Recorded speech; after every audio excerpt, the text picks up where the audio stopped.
of the original contract.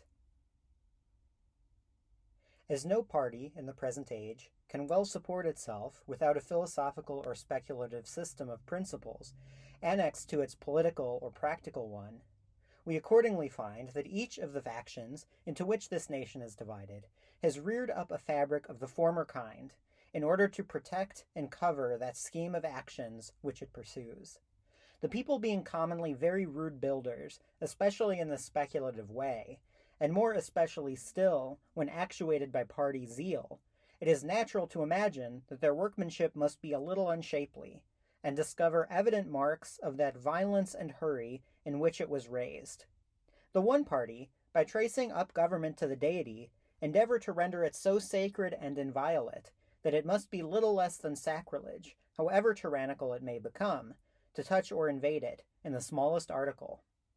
The other party, by founding government altogether on the consent of the people, suppose that there is a kind of original contract, by which the subjects have tacitly reserved the power of resisting their sovereign whenever they find themselves aggrieved by that authority with which they have, for certain purposes, voluntarily entrusted him.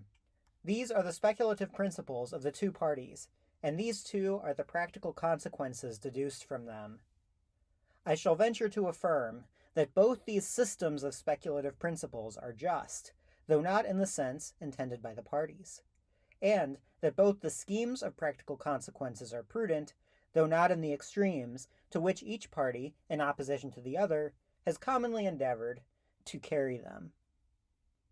That the deity is the ultimate author of all government will never be denied by any who admit a general providence, and allow that all events in the universe are conducted by an uniform plan and directed to wise purposes.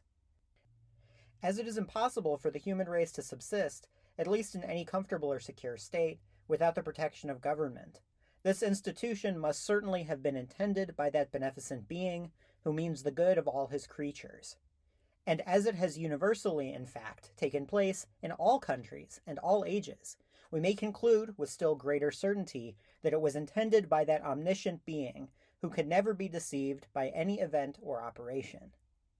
But since he gave rise to it, not by any particular or miraculous interposition, but by his concealed and universal efficacy, a sovereign cannot, properly speaking, be called his vicegerent, in any other sense than every power or force, being derived from him, may be said to act by his commission. Whatever actually happens is comprehended in the general plan or intention of Providence. Nor has the greatest and most lawful prince any more reason, upon that account, to plead a peculiar sacredness or inviolable authority, than an inferior magistrate, or even an usurper, or even a robber and a pirate.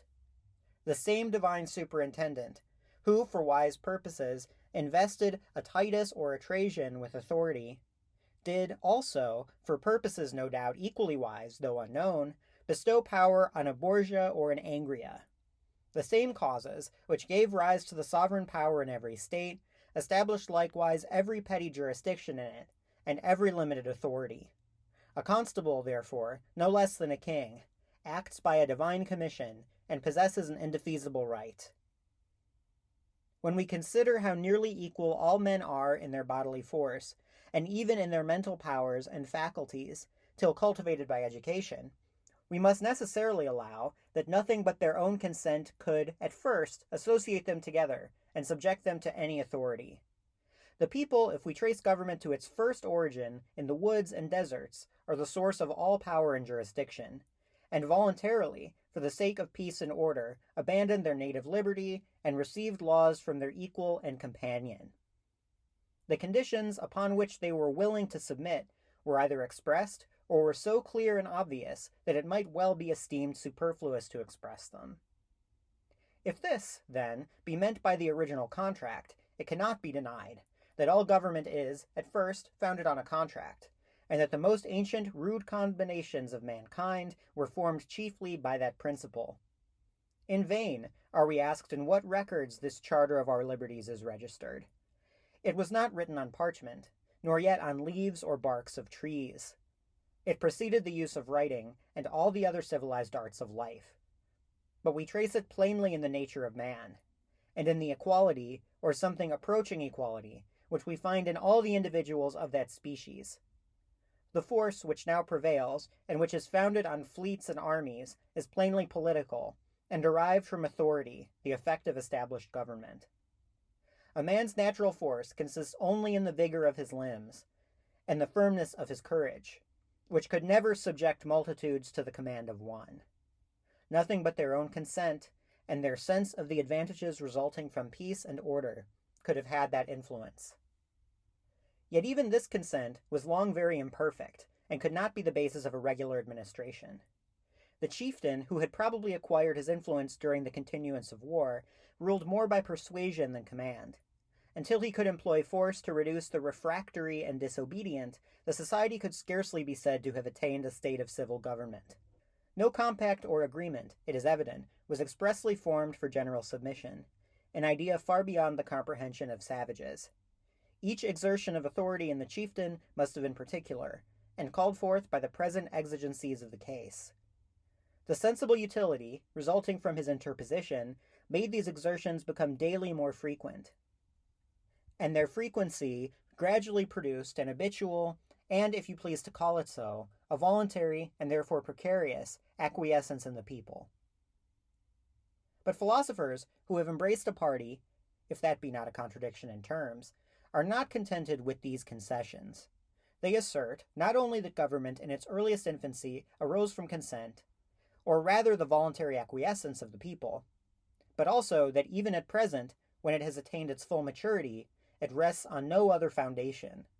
They affirm that all men are still born equal, and owe allegiance to no prince or government, unless bound by the obligation and sanction of a promise. And as no man, without some equivalent, would forego the advantages of his native liberty, and subject himself to the will of another, this promise is always understood to be conditional, and imposes on him no obligation, unless he meet with justice and protection from his sovereign. These advantages the sovereign promises him in return, and if he fail in the execution, he has broken, on his part, the articles of engagement, and has thereby freed his subject from all obligations to allegiance. Such, according to these philosophers, is the foundation of authority in every government, and such the right of resistance possessed by every subject. But would these reasoners look abroad into the world, they would meet with nothing that, in the least, corresponds to their ideas, or can warrant so refined and philosophical a system. On the contrary, we find, everywhere, princes who claim their subjects as their property, and assert their independent right of sovereignty, from conquest or succession. We find also, everywhere, subjects who acknowledge this right in their prince, and suppose themselves born under obligations of obedience to a certain sovereign, as much as under the title of reverence and duty to certain parents. These connections are always conceived to be equally independent of our consent, in Persia and China, in France and Spain, and even in Holland and England, wherever the doctrines above mentioned have not been carefully inculcated. Obedience or subjection becomes so familiar that most men never make any inquiry about its origin or cause, more than about the principle of gravity, resistance, or the most universal laws of nature.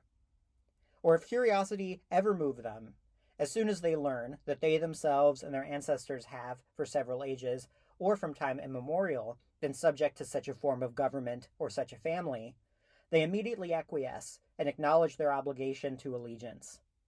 Were you to preach, in most parts of the world, that political connections are founded altogether on voluntary consent or a mutual promise, the magistrate would soon imprison you, as seditious, for loosening the ties of obedience, if your friends did not before shut you up as delirious for advancing such absurdities. It is strange that an act of the mind, which every individual is supposed to have formed, and after he came to the use of reason too, otherwise it could have no authority, that this act, I say, should be much unknown to all of them, that over the face of the whole earth there scarcely remains any traces or memory of it. But the contract on which government is founded is said to be the original contract, and consequently may be supposed too old to fall under the knowledge of the present generation. If the agreement, by which savage men first associated and conjoined their force, be here meant, this is acknowledged to be real, but being so ancient, and being obliterated by 1,000 changes of government and princes, it cannot now be supposed to retain any authority. If we would say anything to the purpose, we must assert that every particular government which is lawful and which imposes any duty of allegiance on the subject was, at first, founded on consent and a voluntary compact. But besides that this supposes the consent of the fathers to bind the children, even to the most remote generations, which Republican writers will never allow, besides this, I say, it is not justified by history or experience in any age or country of the world. Almost all the governments which exist at present, or of which there remains any record in story, have been founded originally either on usurpation or conquest, or both, without any pretense of a fair consent or voluntary subjection of the people. When an artful and bold man is placed at the head of an army or faction, it is often easy for him, by employing sometimes violence, sometimes false pretenses, to establish his dominion over a people 100 times more numerous than his partisans. He allows no such open communication that his enemies can know with certainty their number or force. He gives them no leisure to assemble together in a body to oppose him. Even all those who are the instruments of his usurpation may wish his fall, but their ignorance of each other's intention keeps them in awe, and is the sole cause of his security. By such arts as these, many governments have been established, and this is all the original contract which they have to boast of. The face of the earth is continually changing, by the increase of small kingdoms into great empires, by the dissolution of great empires into smaller kingdoms, by the planting of colonies, by the migration of tribes. Is there anything discoverable in all these events but force and violence? Where is the mutual agreement or voluntary association so much talked of? Even the smoothest way by which a nation may receive a foreign master, by marriage or a will, is not extremely honorable for the people, but supposes them to be disposed of, like a dowry or a legacy, according to the pleasure or interest of their rulers. But where no force interposes, an election takes place. What is this election so highly vaunted? It is either the combination of a few great men, who decide for the whole, and will allow of no opposition, or it is the fury of a multitude, that follow a seditious ringleader, who is not known, perhaps, to a dozen among them, and who owes his advancement merely to his own impudence, or to the momentary caprice of his fellows. Are these disorderly elections, which are rare too, of such mighty authority as to be the only lawful foundation of all government and allegiance? In reality, there is not a more terrible event than a total dissolution of government, which gives liberty to the multitude, and makes the determination or choice of a new establishment depend upon a number which nearly approaches to that of the body of the people. For it never comes entirely to the whole body of them. Every wise man, then, wishes to see, at the head of a powerful and obedient army, a general who may speedily seize the prize, and give to the people a master which they are so unfit to choose for themselves, so little correspondent as fact and reality to those philosophical notions. Let not the establishment of the Revolution deceive us, or make us so much in love with the philosophical origin to government, as to imagine all others monstrous and irregular. Even that event was far from corresponding to these refined ideas. It was only the succession, and that only in the regal part of the government, which was then changed, and it was only the majority of 700 who determined that change for near 10 millions. I doubt not, indeed, but the bulk of those 10 millions acquiesced willingly in the determination. But was the matter left, in the least, to their choice? Was it not justly supposed to be, from that moment, decided, and every man punished who refused to submit to the new sovereign? How otherwise could the matter have ever been brought to any issue or conclusion? The Republic of Athens was, I believe, the most extensive democracy that we read of in history.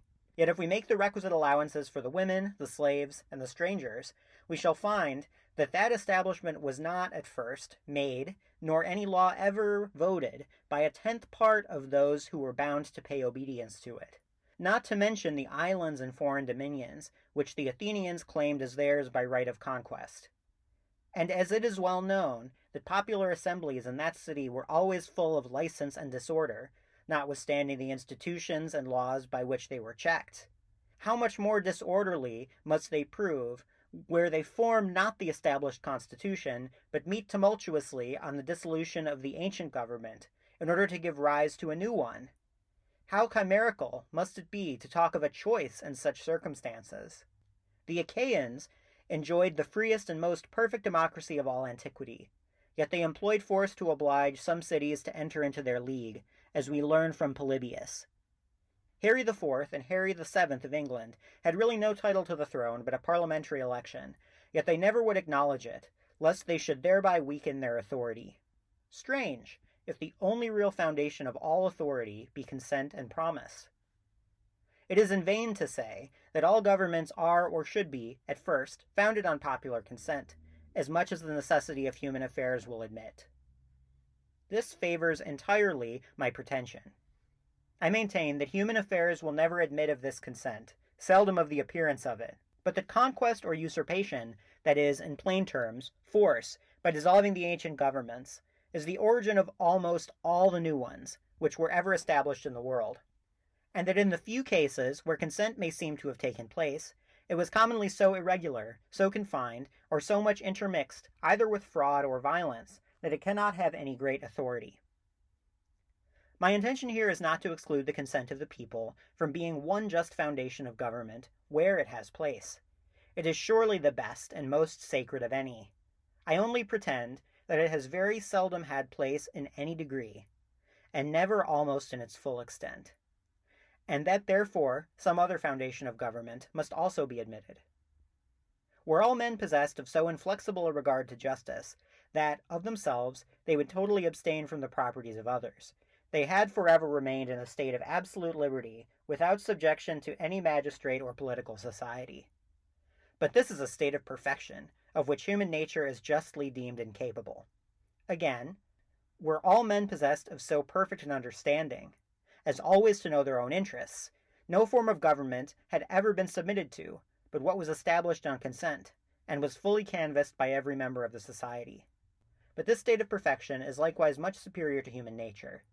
Reason, history, and experience show us that all political societies have had an origin much less accurate and regular, and were one to choose a period of time when the people's consent was the least regarded in public transactions, it would be precisely on the establishment of a new government.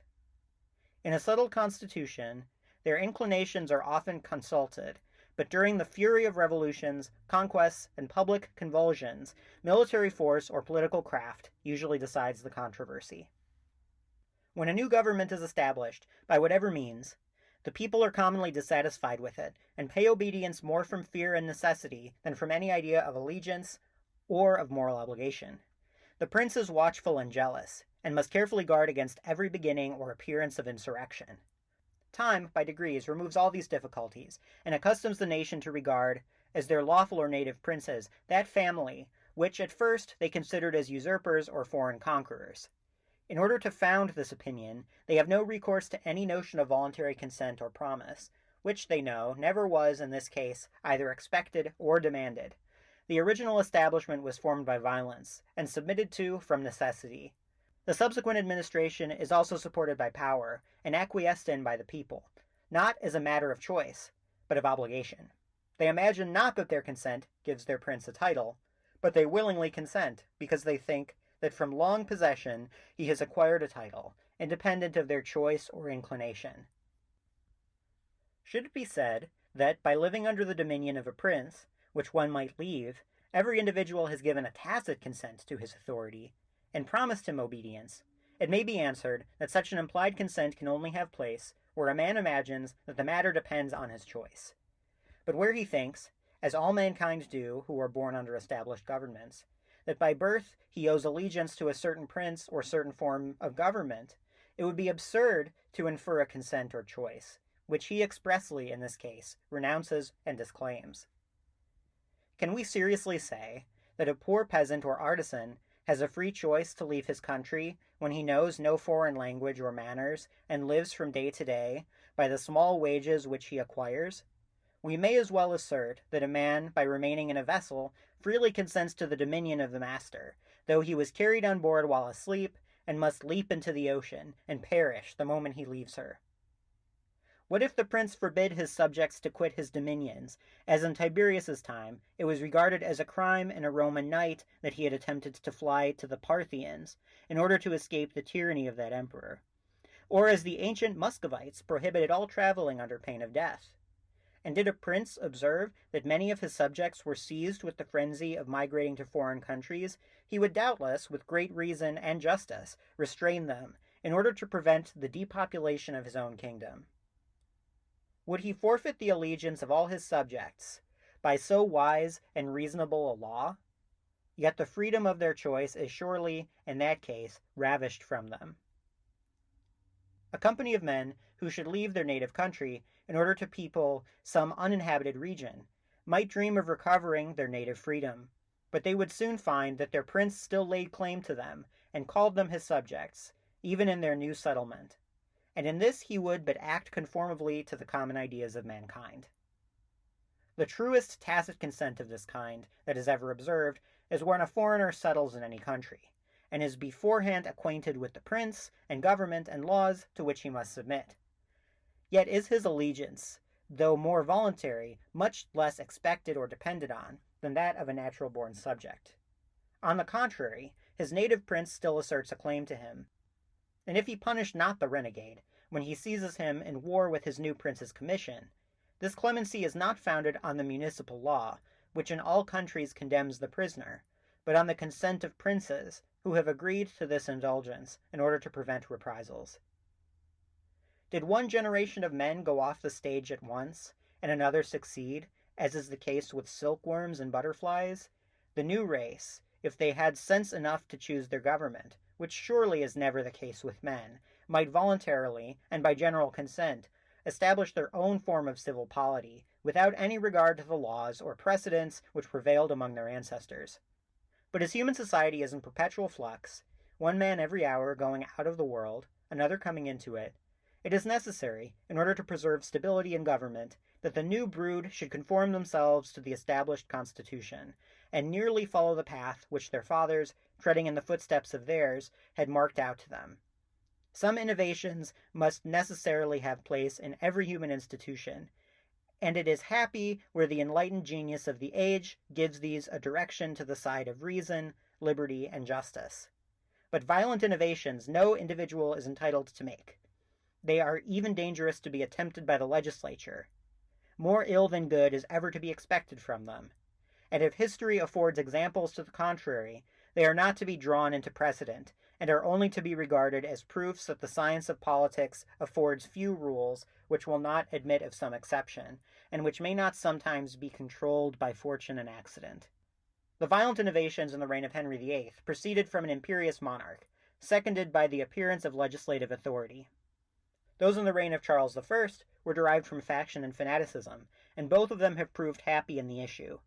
But even the former were long the source of many disorders, and still more dangers, and if the measures of allegiance were to be taken from the latter, a total anarchy must have place in human society, and a final period at once be put to every government. Suppose that an usurper, after having banished his lawful prince and royal family, should establish his dominion for 10 or a dozen years in any country, and should preserve so exact a discipline in his troops, and so regular a disposition in his garrisons, that no insurrection had ever been raised, or even murmur heard, against his administration. Can it be asserted that the people, who in their hearts abhor his treason, have tacitly consented to his authority, and promised him allegiance, merely because from necessity they live under his dominion? Suppose again their native prince restored, by means of an army, which he levies in foreign countries. They receive him with joy and exultation, and show plainly with what reluctance they had submitted to any other yoke. I may now ask, upon what foundation the prince's title stands?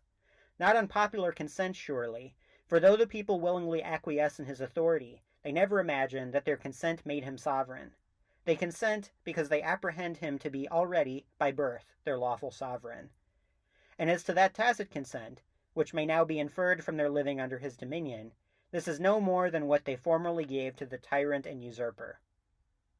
When we assert that all lawful government arises from the consent of the people, we certainly do them a great deal more honor than they deserve, or even expect and desire from us.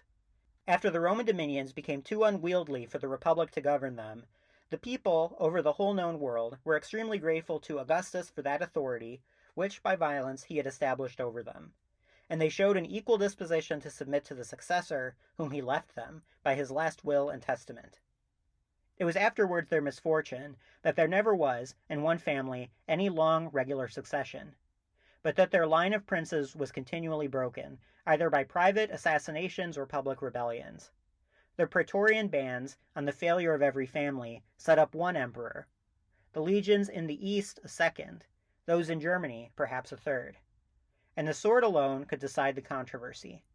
The condition of the people, in that mighty monarchy, was to be lamented, not because the choice of the emperor was never left to them, for that was impracticable, but because they never fell under any succession of masters, who might regularly follow each other. As to the violence and wars and bloodshed occasioned by every new settlement, these were not blamable, because they were inevitable. The House of Lancaster ruled in this island about 60 years, yet the partisans of the White Rose seemed daily to multiply in England. The present establishment has taken place during a still longer period. Have all views of right in another family been utterly extinguished, even though scarce any man now alive had arrived at years of discretion, when it was expelled, or could have consented to its dominion, or have promised it allegiance? A sufficient indication, surely, of the general sentiment of mankind on this head. For we blame not the partisans of the abdicated family, merely on account of the long time during which they have preserved their imaginary loyalty. We blame them for adhering to a family, which, we affirm, has been justly expelled, and which, from the moment the new settlement took place, had forfeited all title to authority.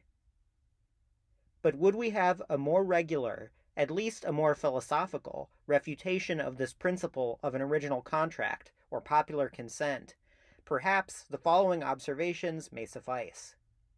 All moral duties may be divided into two kinds. The first are those to which men are impelled by a natural instinct or immediate propensity, which operates on them independent of all ideas of obligation, and of all views either to public or private utility.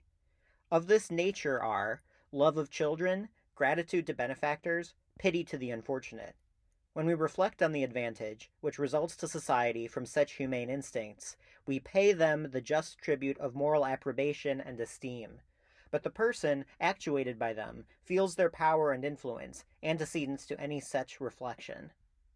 The second kind of moral duties are such as are not supported by any original instinct of nature, but are performed entirely from a sense of obligation, when we consider the necessities of human society and the impossibility of supporting it if these duties were neglected.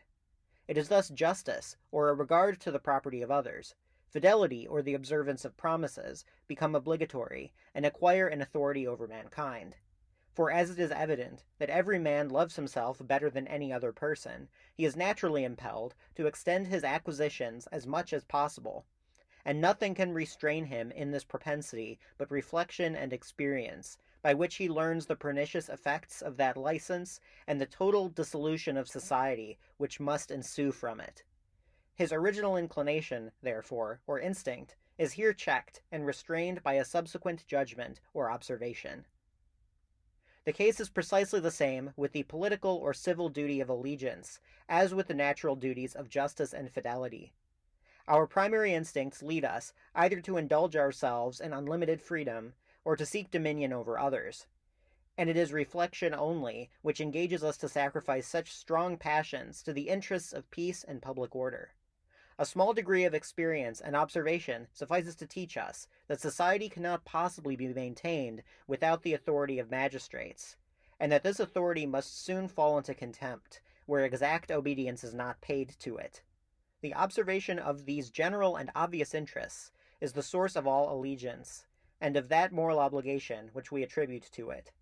What necessity, therefore, is there to found the duty of allegiance or obedience to magistrates on that of fidelity or regard to promises, and to suppose that it is the consent of each individual which subjects him to government, when it appears that both allegiance and fidelity stand precisely on the same foundation, and are both submitted to by mankind on account of the apparent interests and necessities of human society? We are bound to obey our sovereign, it is said, because we have given a tacit promise to that purpose. But why are we bound to observe our promise? It must here be asserted that the commerce and intercourse of mankind, which are of such mighty advantage, can have no security where men pay no regard to their engagements. In like manner, may it be said, that men could not live at all in society, at least in a civilized society, without laws and magistrates and judges to prevent the encroachments of the strong upon the weak, of the violent upon the just and equitable. The obligation to allegiance being of like force and authority with the obligation to fidelity, we gain nothing by resolving the one into the other. The general interests or necessities of society are sufficient to establish both. If the reason be asked of that obedience which we are bound to pay to government, I readily answer, because society could not otherwise subsist. And this answer is clear and intelligible to all mankind. Your answer is, because we should keep our word. But besides, that nobody, till trained in a philosophical system, can either comprehend or relish this answer. Besides this, I say, you find yourself embarrassed, when it is asked, why we are bound to keep our word. Nor can you give any answer, but what would, immediately, without any circuit, have accounted for our obligation to allegiance. But to whom is allegiance due, and who is our lawful sovereign? This question is often the most difficult of any, and liable to infinite discussions. When people are so happy that they can answer, our present sovereign, who inherits, in a direct line, from ancestors that have governed us for many ages, this answer admits of no reply, even though historians, in tracing up to the remotest antiquity the origin of that royal family, may find, as commonly happens, that its first authority was derived from usurpation and violence.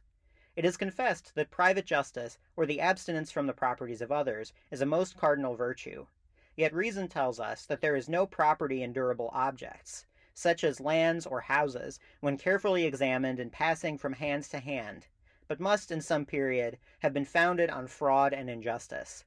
The necessities of human society, neither in private nor public life, will allow of such inaccurate inquiry, and there is no virtue or moral duty but what may, with facility, be refined away, if we indulge a false philosophy, in sifting and scrutinizing it, by every captious rule of logic, in every light or position in which it may be placed.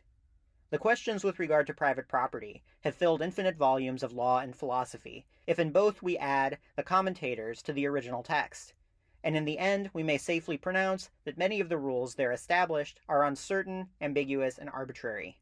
The like opinion may be formed with regard to the succession and rights of princes and forms of government.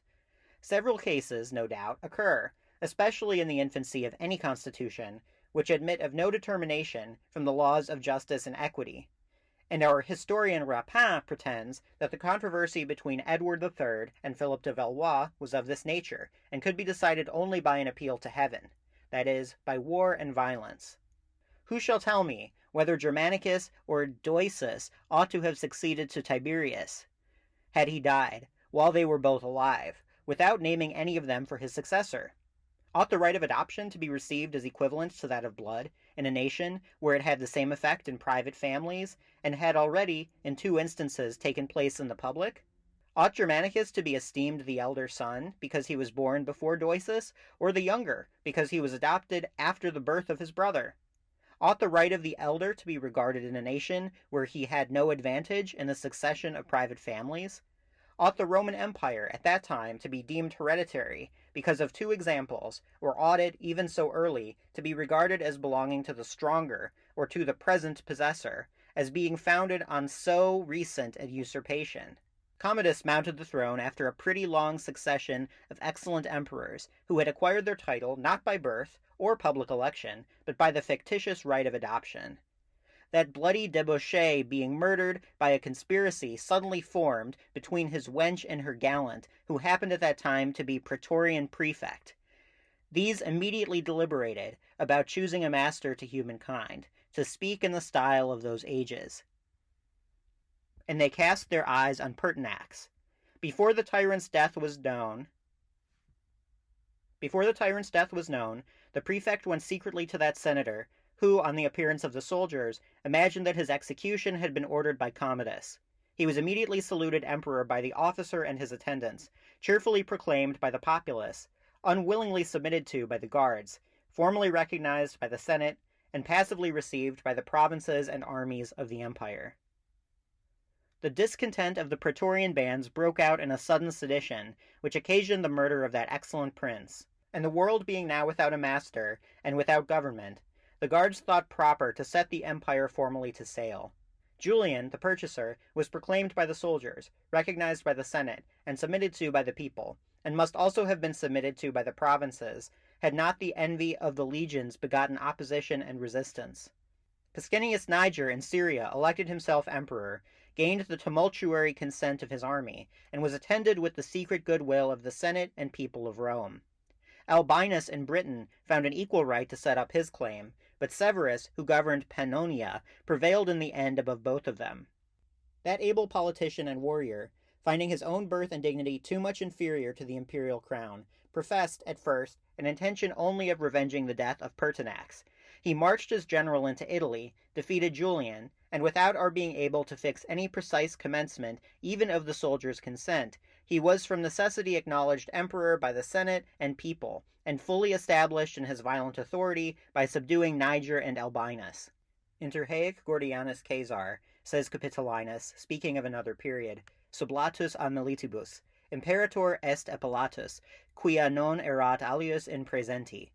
It is to be remarked that Gordian was a boy of 14 years of age. Frequent instances of a like nature occur in the history of the emperors, in that of Alexander's successors, and of many other countries. Nor can anything be more unhappy than a despotic government of this kind, where the succession is disjoined and irregular, and must be determined on every vacancy by force or election.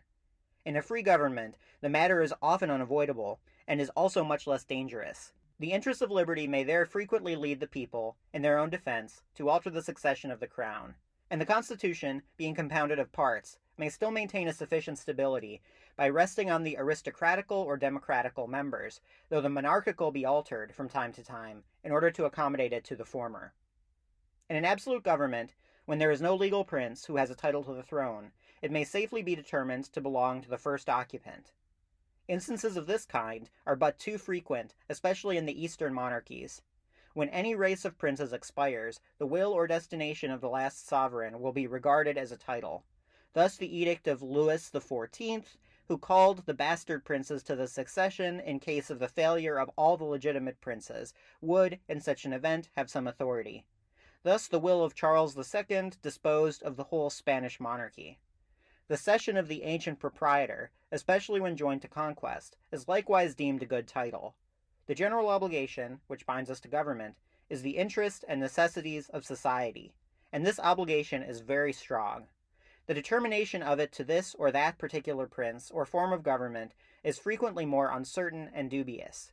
Present possession has considerable authority in these cases, and greater than in private property, because of the disorders which attend all revolutions and changes of government.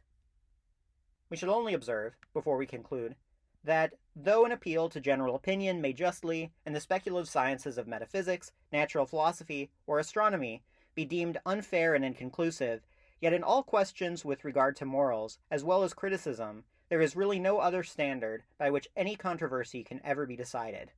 And nothing is a clearer proof that a theory of this kind is erroneous than to find that it leads to paradoxes repugnant to the common sentiments of mankind, and to the practice and opinion of all nations and all ages. The doctrine which founds all lawful government on an original contract, or consent of the people, is plainly of this kind, nor has the most noted of its partisans, in prosecution of it, scrupled to affirm that absolute monarchy is inconsistent with civil society, and so can be no form of civil government at all, and that the supreme power in a state cannot take from any man, by taxes and impositions, any part of his property without his own consent or that of his representatives. What authority any moral reasoning can have, which leads into opinions so wide of the general practice of mankind, in every place but this single kingdom, it is easy to determine.